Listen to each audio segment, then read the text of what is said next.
You're live on Joy 99.7 FM and of course on Joy Prime. Good day and welcome to Personality Profile here on your superstation. My name is Lexis Bill. You know, when I take a seat like this, it means I have an honorable son of the land that we need to celebrate. And today I have one such amazing brother that I would like for you to know a bit more about. But before we do that, make sure you tell a friend to tell a friend. You can actually share the video as well on our Facebook, on our social media, on our YouTube, and let the world know about this man that we're about to talk to here on Personality Profile. Welcome along. Now, like I say, we always celebrate our people here who have been working hard. I mean, going through all the challenges of life and making sure they can create value, not just for themselves and their families, but for many people out there. And this man that I have in my seat is an example of that. In fact, he's a hard worker and he's actually guided by the principle of being the very best version of himself and also making the world a better place. And it looks like so far he has succeeded at that. Interesting thing is, he's not stopping yet. Honestly, it doesn't look like he's stopping anytime soon. But let me tell you a bit more about this very wonderful man that hails from Kumau. Yeah, he's a shining light of Chenebua Kodia Secondary School and Kumasi High School. He has schooled and educated himself from some of the best educational institutions, from getting a Bachelor of Science in Tourism from the University of Cape Coast, a postgraduate degree, a postgraduate first degree in law, ALB, somewhere in 2005, and a certificate to practice law, as well as a Barrister of Law certificate from the Ghana School of Law in 2007.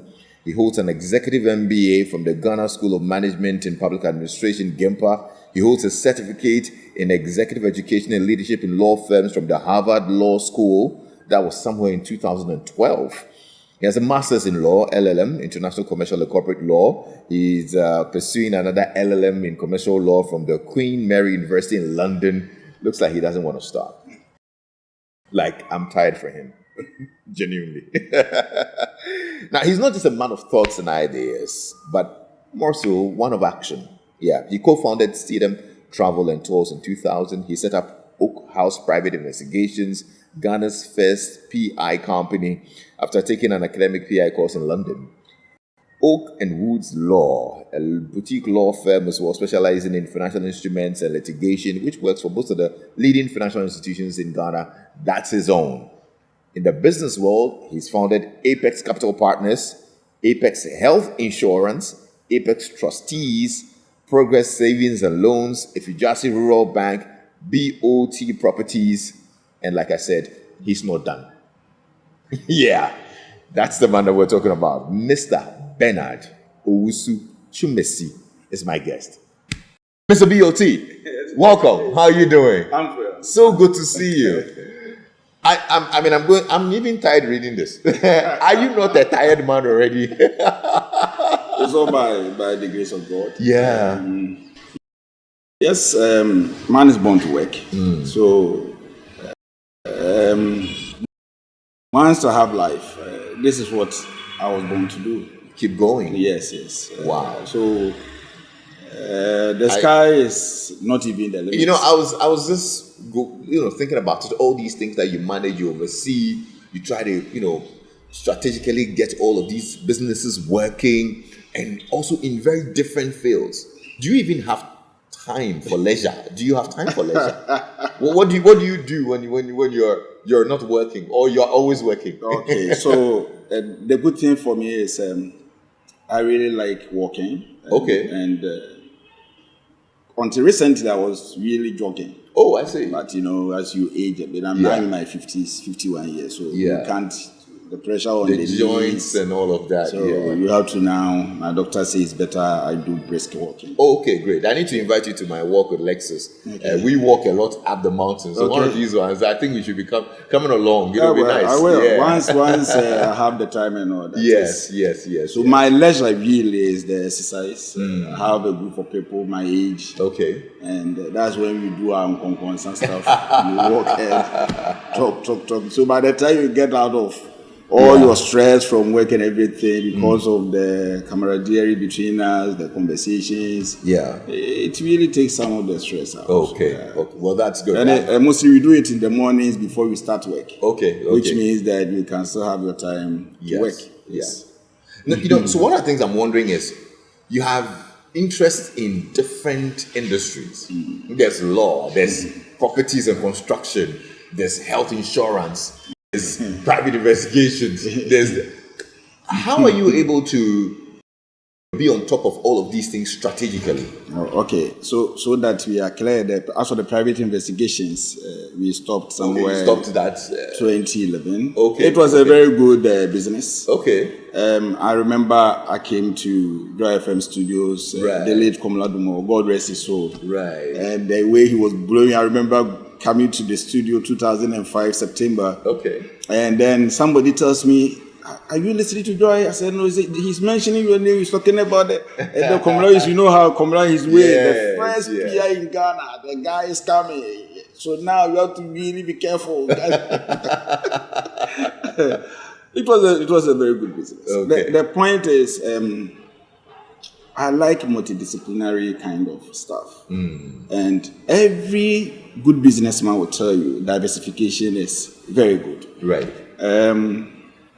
You don't know when a certain type of business will go down and others will rise. So once you can do it, and once you are not that kind of jack of all trade, you bring in proper directors, you bring in proper managers. You don't have to be like every day doing everything yourself. And you are good to go. Wow. But there are people who can't let go of control. If you can't let go of control, then there's no point. Wow. There's no point, yes. Look, this is actually, I know we're going to get business lessons, but I didn't know it would come in this early. But there you go. If you can't let go of control, you probably will not be able to succeed in whatever diversification efforts that you have. That's it. Wow. So you see a lot of business people, they have the potential, but the fear of betrayal, disloyalty and all that makes them crunch. And it's difficult for them to expand. Yes. That's true. You should be able to do that. If you can't do that, forget it. Yeah. Interesting stuff.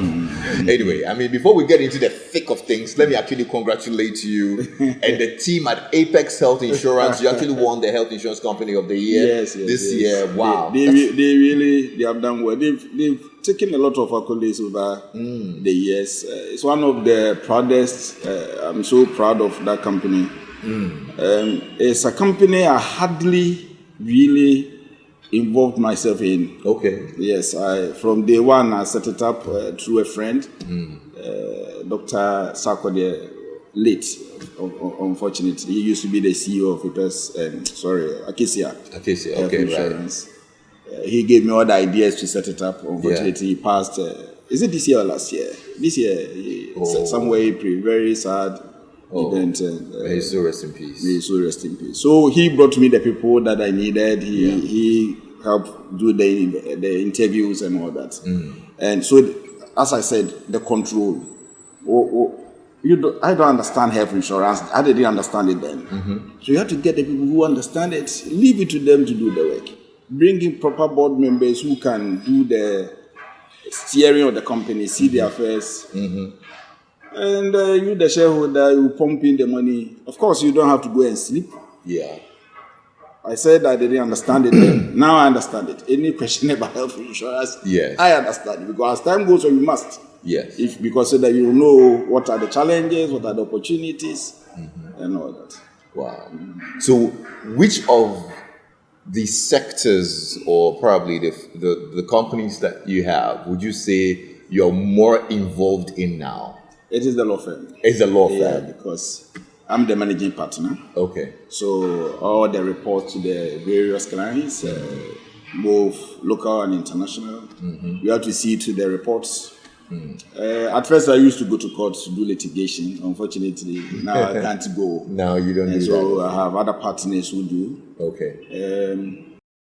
So that is it. It is the law firm. As for that one, every day I am. and the BOT properties as well. Okay. Because I'm really very much of a fan of buildings.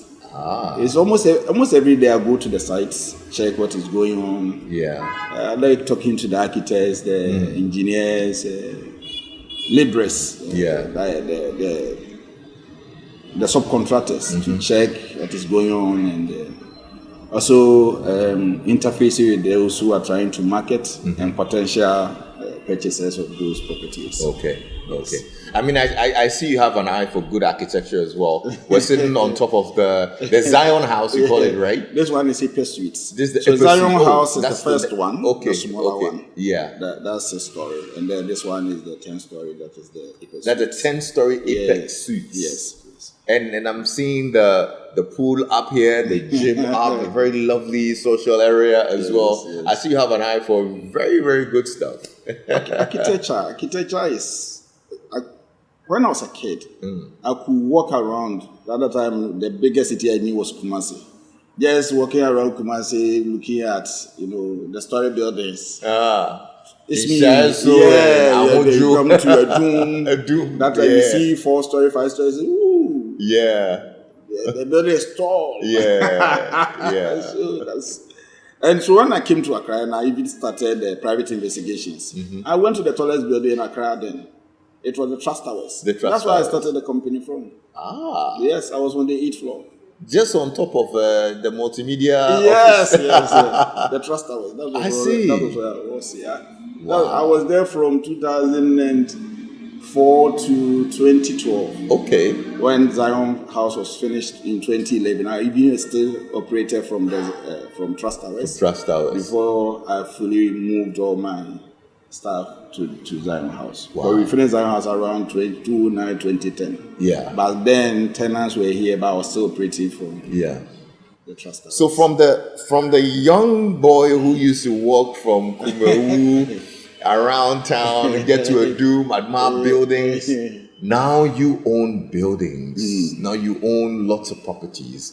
You own companies. You see so many people you are leading, creating change, creating value and changing their lives and their families' lives. How does that make you feel? I have a philosophy. You can do more good with money than without it. So, once you create value, the only thing natural to a human being is to spend it. So, for me, when I see the money, I buy cars for employees. Some of them I even give them properties as well.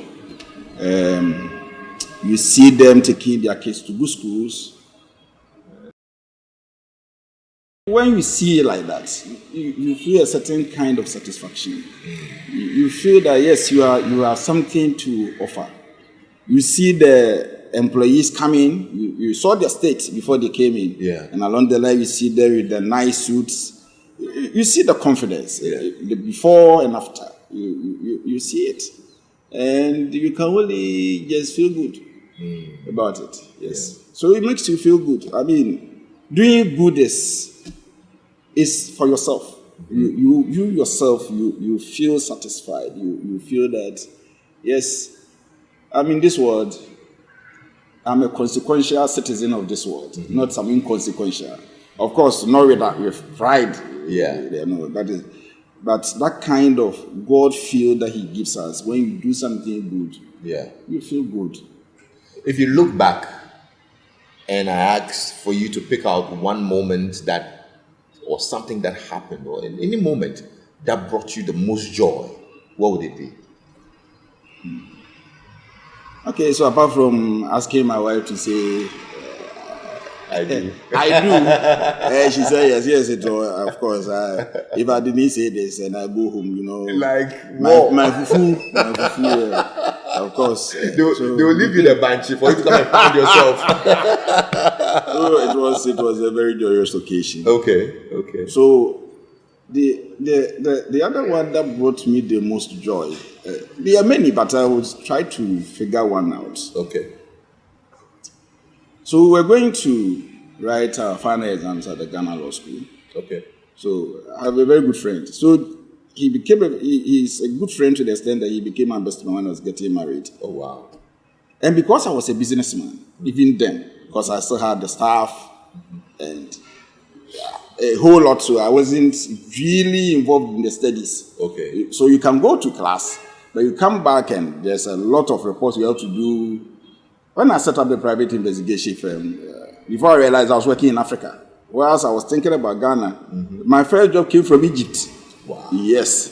So my friend gave me a certain topic. It was about 10 minutes for us to enter the law school to write the exams. I think we should talk about this law on presumptions. You'll be an available case. I said, I think. And me, I have a photographic memory. So I don't know why I took it so personal. And I learnt it, and I went to the exams room. First question, compulsory 40 marks. Wow. Amplified. And I knew this one. Really, like I said, I didn't have to. And there was somebody on my right hand like this. He said, Bernard, have you heard of this case before? I felt so sorry for the guy. Oh. Wow. And that thing was a mind-blowing thing. I can tell. I mean, for you to recall that moment and it was, replay it. Because I was going to the exams very handicapped. Okay. I had returned from London, I think, a week before. Okay. I think I missed the time of learning. So let's say the exams is supposed to begin in 2 weeks. Let's say I was thinking it was to begin in 2 weeks. I came and it was just about a week. Wow. Yes. So I missed it. Yeah. So now the point is, how do you study all these things to go and pass? Yes. And then 10 minutes to the exams. Yeah. A friend tells you about the topic. You learn it. You go in. 40 marks compulsory. Can you imagine? Wow. Good stuff. I mean, this is interesting. So let's get to talk about the beginnings.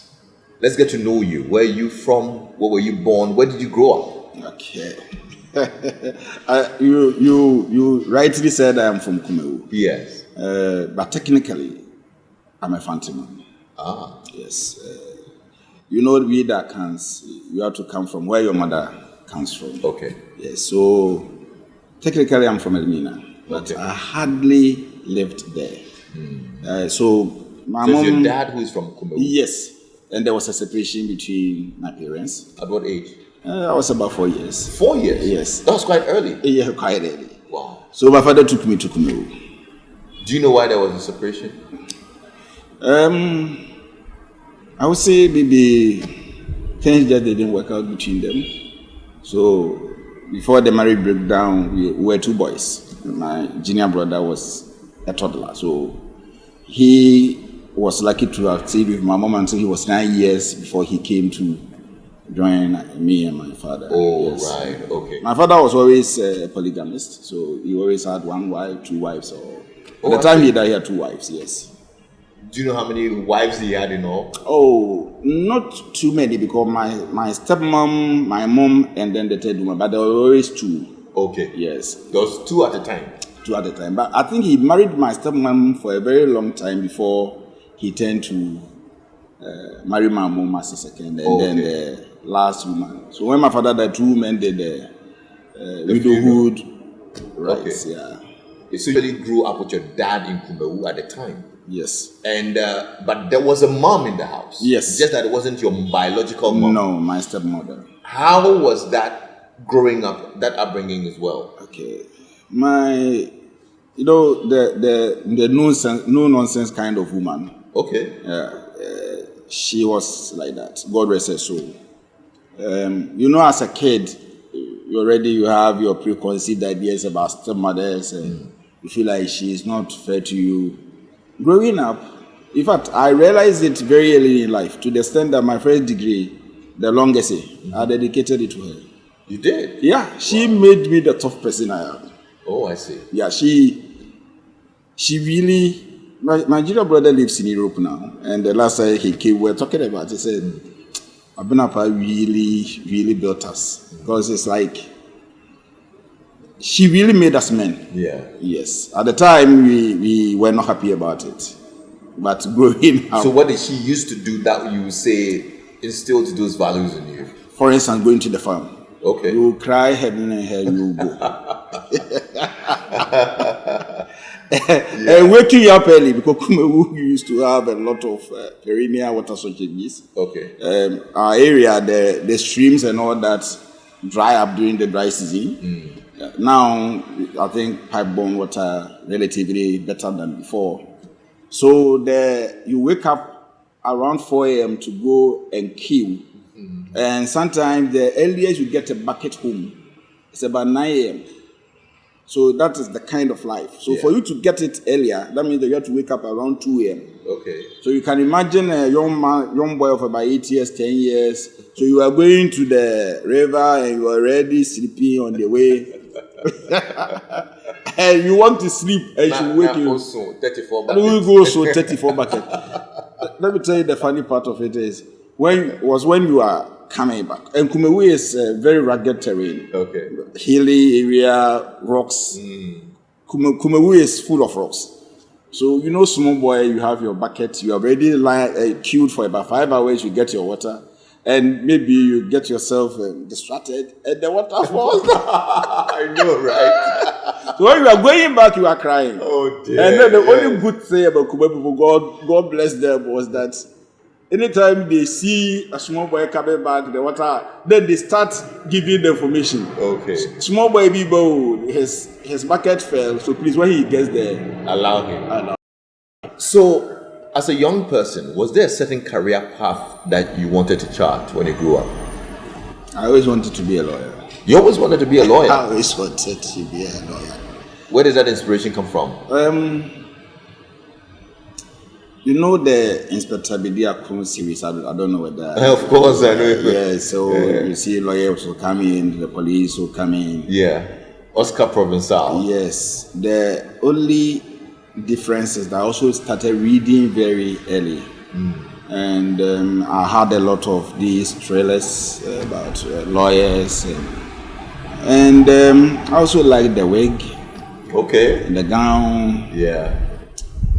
And Kumewu we had very eminent lawyers, the lawyer Kodia, a lot of them, the Kumasi lawyers, a lot of them were from Kumewu. So you see them coming to funerals on Saturdays, and sometimes they are coming from court straight away to Kumewu, and you see them in their black suit and their white shirts before they go to their family houses or their homes to change into the...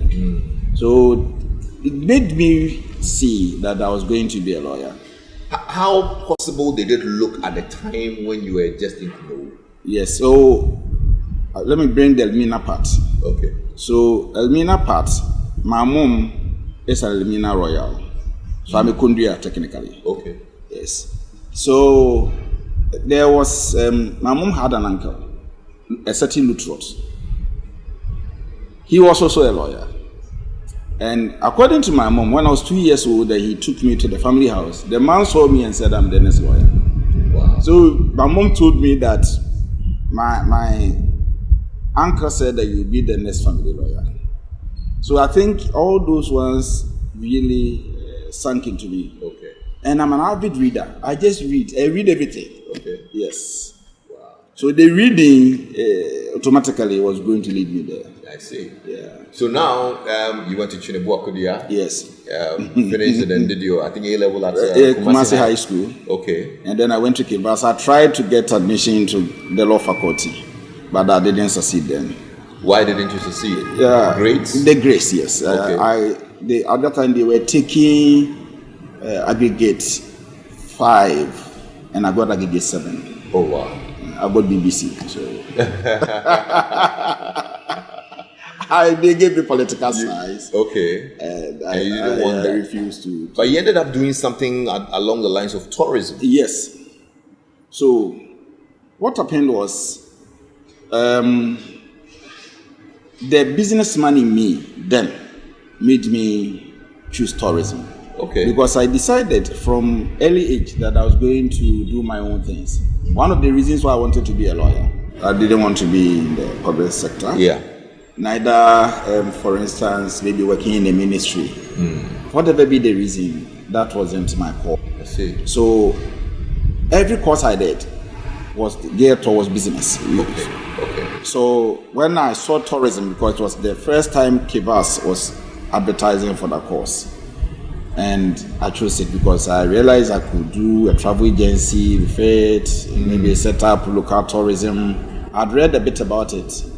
So immediately I applied for that course. So that's where the Student Travel and Tours came. Yes. So when I finished the university, before I went to London, I registered a company with a friend. Okay. Yes, before we left. And then I came back 1 year, 2 months later to continue the setup. I see. Yep. And what took you to London? Normal visit to an auntie. And then I tried to school there, and I realized no. The point is, the mind was, whatever it is, I have to do it here. Okay. So I decided, okay, let me go back to Ghana and then do something. And I came. You couldn't stay there? No. I couldn't. So it was more like, the pull factor from back home? Yes. Or was there a certain push from there? So for instance, I wanted to be a businessman.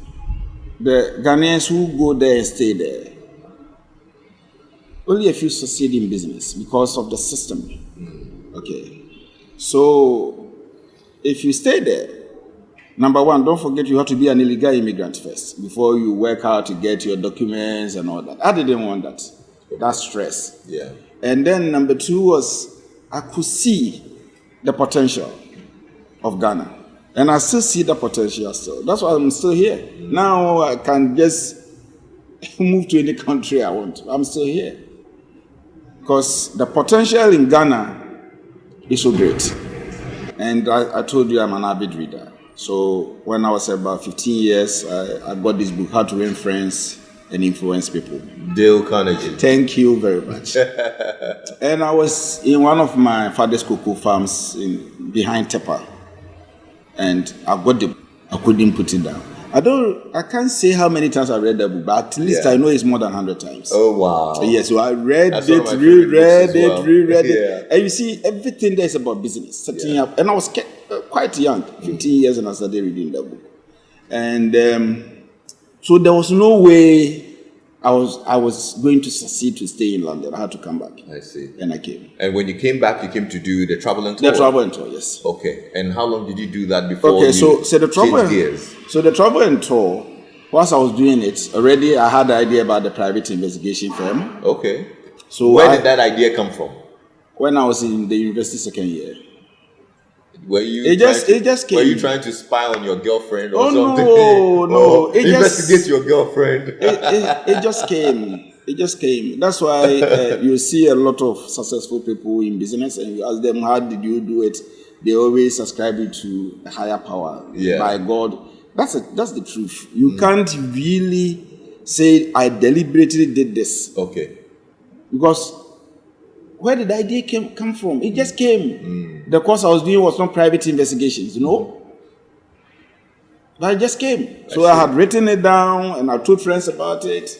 I remember when I was doing a travel agency, a friend of mine, Frank, came to my office and said, I saw this book. It's a private investigation book. Read it.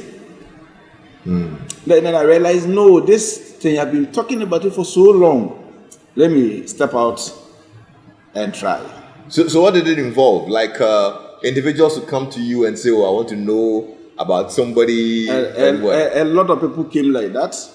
But from day one, we never devoted our attention to that. So we did more corporate due diligence. Okay. We did more employee background checks.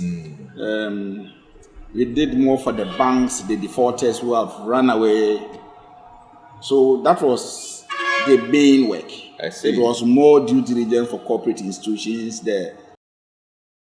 That is where, because I didn't like the go and find out, because that was the same time I was in law school. Okay. And I had realized that to see a woman and a man, for instance, enter a hotel room, does not mean or cannot constitute that they really had anything to do. Yeah. Until you see, you check them in the act, like Bataza, unfortunately. Yes.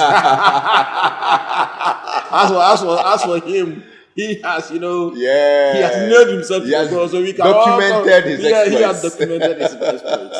Apart from that, you can't say that they entered the hotel room so from day one, it wasn't part of the plan. Okay. But you still had people come to you. No, people came. In fact, and all of that. When Komala Dubo did the interview, the first requests were all about that. I had a wife.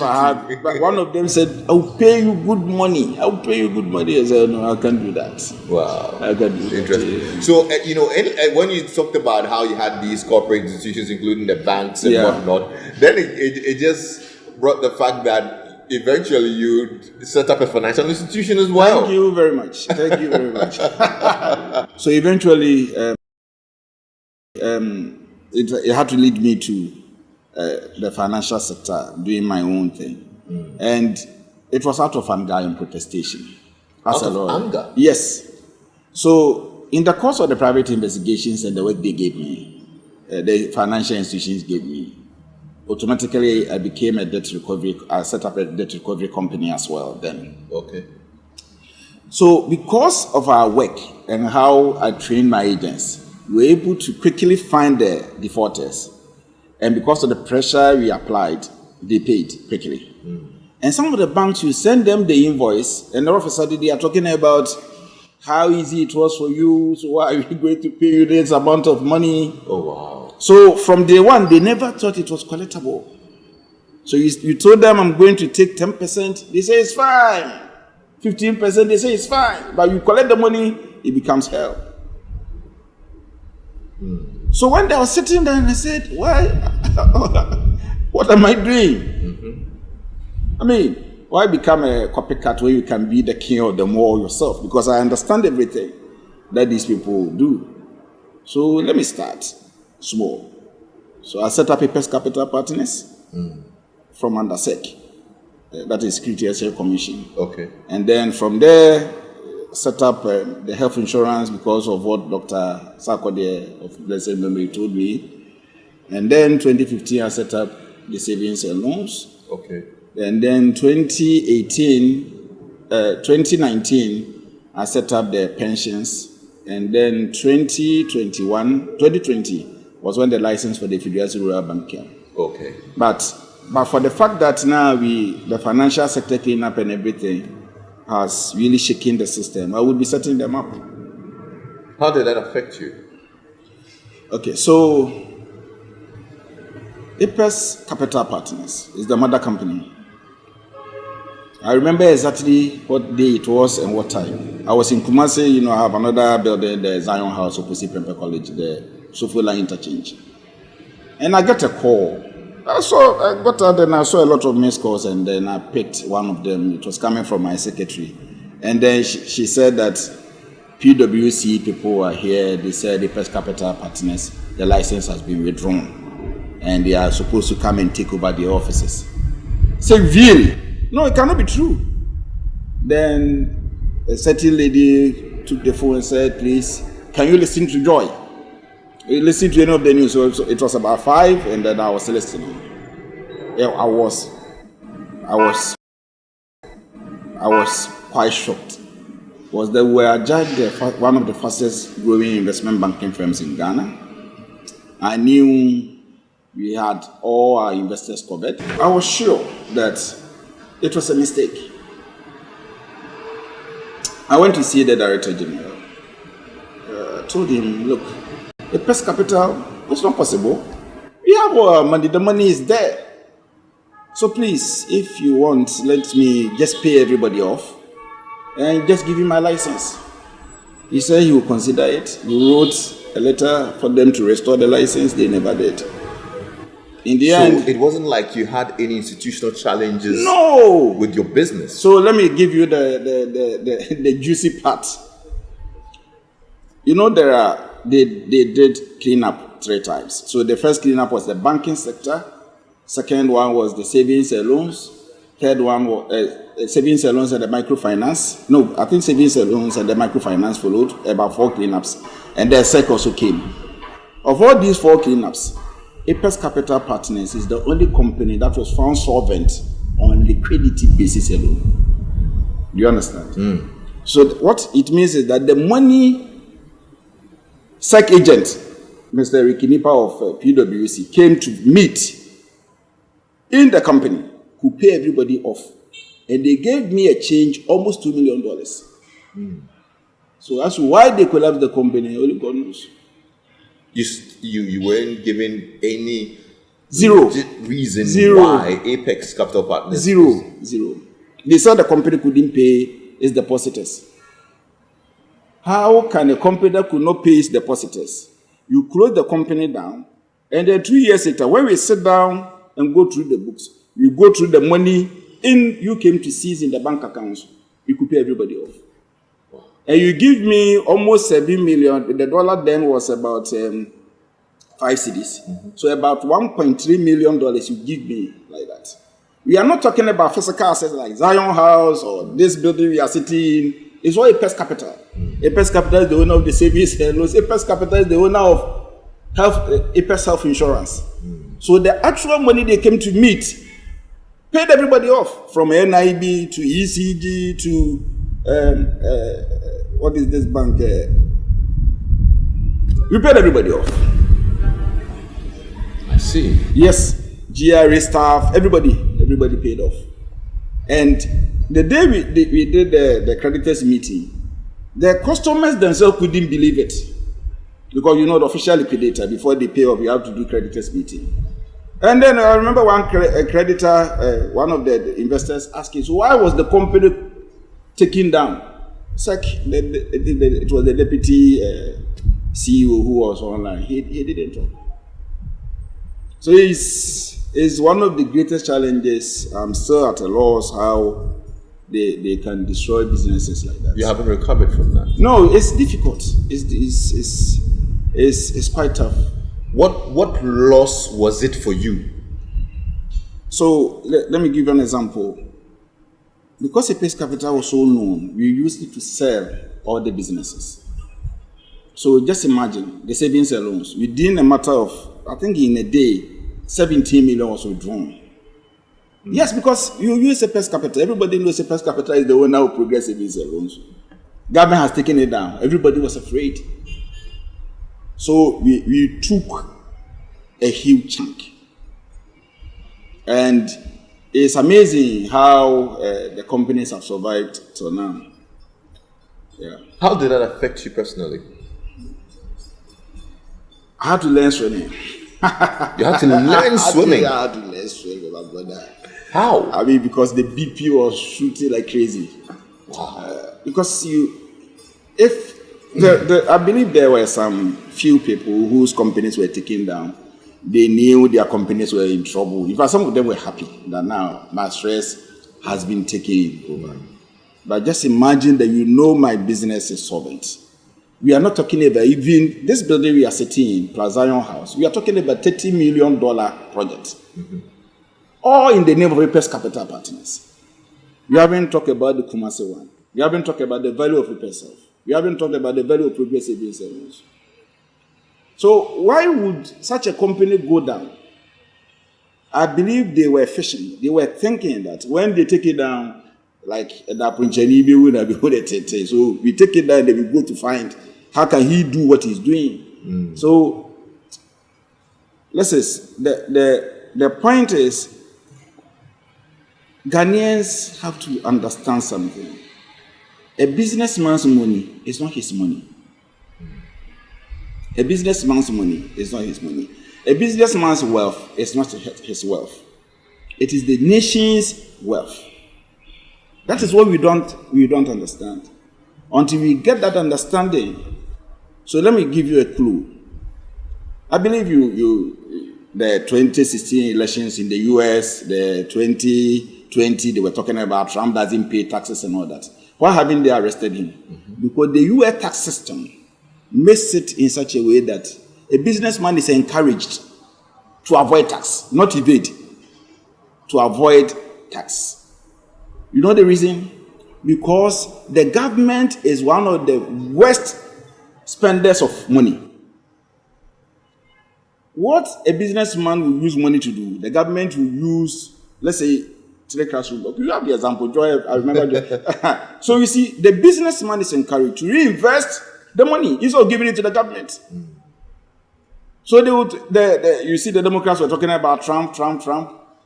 Nobody arrested him because of some tax evasion. No, because he has the accountant, they have done his books, and the money is rolled over into the economy.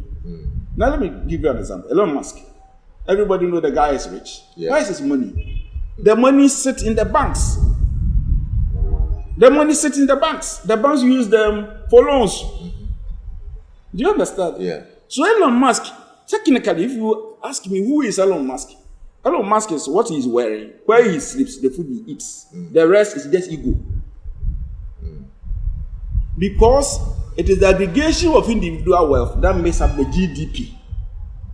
So if you come and destroy Kofi Amoabe, you destroy Bernard Owusu, you destroy all those people, and you think that it is those people you have a problem with, you are forgetting that you are really destroying the economy. Because when those people go down, it is not them, it is the people. Just imagine if a per capita was still here. I would be far, far higher than I am now. So you bring me down, it affected people who were employees. And now what is sad about all this is this, that people need role models. So if he saw Dr. Bernard Owusu, that big man, that this is how they brought him low. Kofi Amoabe, they brought him low. A new businessman, what are you going to tell him to come into financial sector? And financial sector, any country in this world whose citizens don't own the financial sector, you are like foreigners in your own country. Do you understand? I understand. Absolutely. So those people, look at, I'll give you Kofi Amoabe, because I was once in the US and I was watching CNN, and then there was a break. And then I see Kofi Amoabe on Johnny Walker. I was so proud. I saw him, and see, I have my 2 shoes, and he was walking through the Independence Square. I was so proud of him. Yeah. He became big. Yeah. Such a person, you don't destroy him. You build him up. Do you understand? Because the aggregation. So Kofi Amoabe wrote a book about business and everything. What does that make it now? For the new guy who will come and read that book and know that this is how he ended. What lesson is he going to get from it? What motivation is a new entrepreneur going to get? All these things, the rulers of the economy never considered it. So they just took it down. It was as if it is individual's property. And now we have a city that is from 5 cities all the way to 16 under 2 years. Do you think that whole process was politically motivated? I won't say that. The reason I'm not going to say that is this. It is the Ghanaian. I know one day, from the president to his finance minister and all those people, when they are out of power and they sit back, they will see that their advisors did them in. From the is it the Buddha's report to the receivers, what they have done to people, you have no idea. Rollins, before he died, God rest his soul, they didn't want to speak to some of his former advisors because of this. How he could be Mensa's International Tobacco Ghana Limited. He couldn't believe it, that it was just some misunderstanding of some bookkeeping. So, the Ghanaian, technically, we are in churches, we are in mosques, but naturally, when you give a Ghanaian power to do something on your behalf, for instance, if I say, go and give Lexis Bill 100 cedis for me, the person will come and give you 50. You say, Master, don't go and bother him again. Try. You need to be for force. But if I tell somebody to go and slap Lexis Bill for me, he will give you 4 slaps. In fact, if you don't take care, he will even tie you to a car and drag you. So the Ghanaian underdo good and overdo evil. That is who we are. That is who we are. So there are a lot of things that went on that probably I consider both Baumia and Mahama very nice people. I don't think their regime will come and continue this kind of rich auntie that has happened. I mean, they have all seen it. That now everybody in Ghana, look at your purchasing power. It's gone. I read on your platform, Dayless Finance, my friend, what's his name? Ken Thompson. Ken Thompson. He said that it will take us 53 years for us to go back to 2016. I think it's a bit exaggerated. 53 years to get back to 2016 is too much. But we have really gone back. Yeah. Anybody from MPP and DC, if you ask them and they're truthful, 2016 is a better place than now. At the time, your wife was the CEO Yes. of Apex Capital Yes. Partners. So you literally had a home Yes. that was family run. And then, so since then I have never involved her in the business again. Because, Oh, really? Yeah, because you see, I go home, she's stressed and I'm stressed. So now I decided that no, my dear, Apex Capital has been vindicated. So as we speak, the company is still there because they can't liquidate it. The company is solvent. You paid everybody off. You're giving me change. So there's no way you can liquidate the company. The company is still there. Okay. So I told her, let me go and take all the stress. When I come home, feminine power, feminine touch. Stay home. That's the reason. And my wife is a firepower. It's quite sad that this has reduced this relationship to this level. Because I realized it's not good for the two of us to have that kind of. It's better so she works from home. She is a director of almost all the companies. Okay. So she goes for board meetings and all that. But the day-to-day running, I will never think of it again. Wow. Yeah, it's not good. Interesting. What lesson did that period teach you?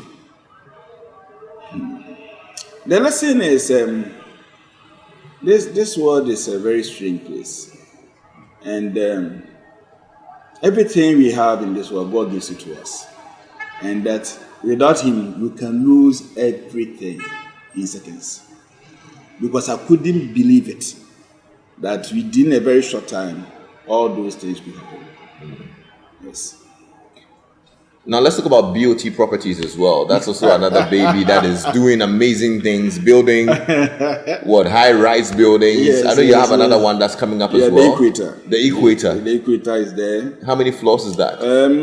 Because we overlook the airport. Okay. We have to see the aviation people to get, but tentatively it's 12 floors, and we are thinking of increasing to 14. Okay. If the aviation guys, civil aviation gives the clearance. Right, Yeah. Okay. So we are thinking between 180 to 150 apartments. Wow. From studio to 3-bed, and then we have duplexes. Some few penthouses. Wow. 4 swimming pools at different levels. Oh, nice. Yes, that's what we are doing. Wow. Well, look out for that, and I'm sure it's a place that you'd also want to own an apartment. And that's the Equator, right? Equator, yes. The Equator. It's coming up in East Legon. Yes, East Legon. We are on the same street with Lawsuit and Clifton Homes. The Clifton Homes. We are on the same street. Okay. Well, there you go. It's probably going to be the latest development in town, yes. And I certainly want to own one. All over the city. Yeah. Yes. Yeah, so let's go own one so that you and I can actually be neighbors with the one and only Mr. BOT. So that's BOT Properties as well. Yes. I mean, you've had a very colorful life. I mean, you've seen the good, the bad, the ugly.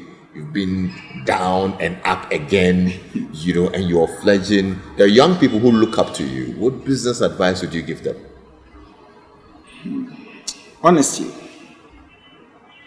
Honesty, integrity.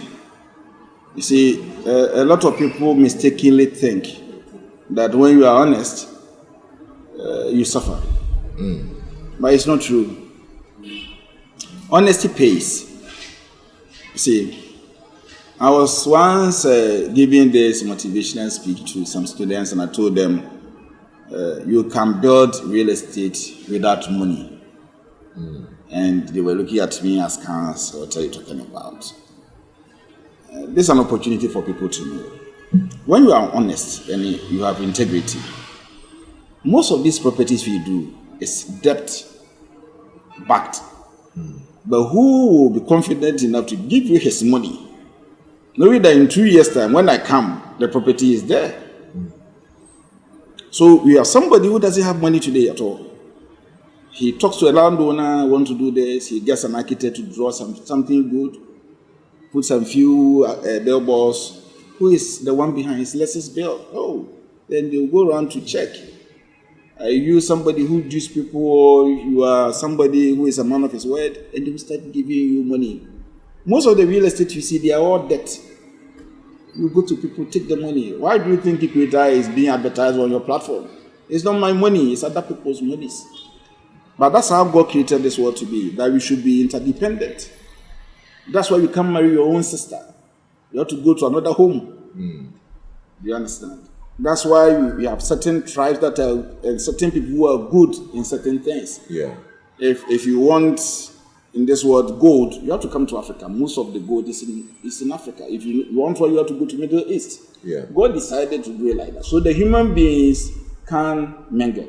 Yeah. Yes. So how do you mingle and get successful? Mostly it's because people believe you, people know when we deal with you, you will give us value for money.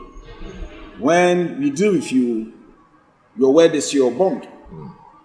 So then you see him, that young man coming up, he does one small estate today, second estate tomorrow, the next.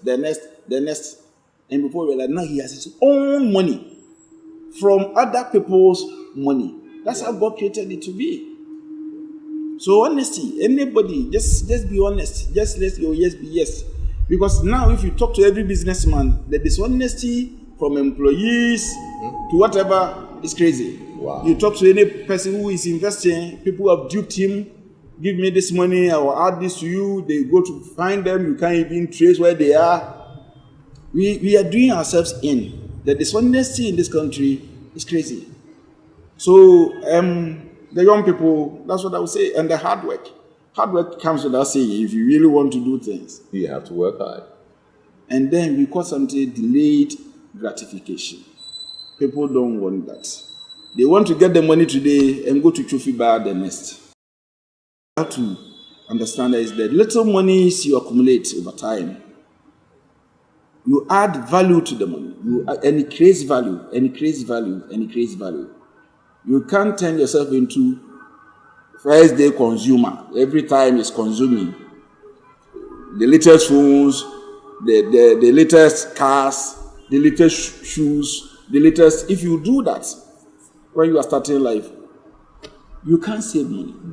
It really has been great spending time with you, and I'm actually glad you got to mention your wife and actually how she's been instrumental in all of this. I'm sure there are some more people who have been instrumental in making sure that you'll be able to get to where you are now. Yes, my directors and advisors.